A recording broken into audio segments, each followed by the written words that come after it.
Hello everyone, আশা করি সবাই ভালো আছেন। আসলে আপনার স্ক্রিনে যে লোকটিকে দেখতে পাচ্ছেন, সে হচ্ছে এলাকার জামাই নামে পরিচিত। যে এলাকার জামাই বলে এই বর্তমানে ভাইরাল হয়েছে। আসলে তার যদি আপনারা অরিজিনাল পরিচয়টা জানেন, তাহলে আপনারা রীতিমতো অবাক হয়ে যাবেন এবং অনেক পাইন ফিল করবেন, আমি যতটুকু মনে করছি। সে আসলে হচ্ছে একজন প্রতিবন্ধী লোক, মানসিক প্রতিবন্ধী। তাকে ভিডিও করে শাকিব খানের গান দিয়ে অ্যাড করে তাকে ফেসবুকে সবাই ভাইরাল করে দিচ্ছে আর কি। তার বর্তমান যে তার পরিচয়, এটা জানার পর আমি আসলে অনেকটাই আপসেট হয়েছি যে একটা প্রতিবন্ধী লোক।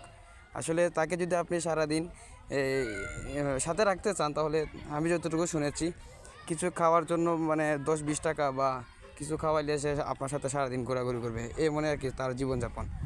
আসলে সবাই ওর জন্য দোয়া করবেন, সে যেন ভালো থাকে এবং সুস্থ থাকে। এবং আর আমি বলতে চাইবো, যারা যারা কন্টেন্ট ক্রিয়েট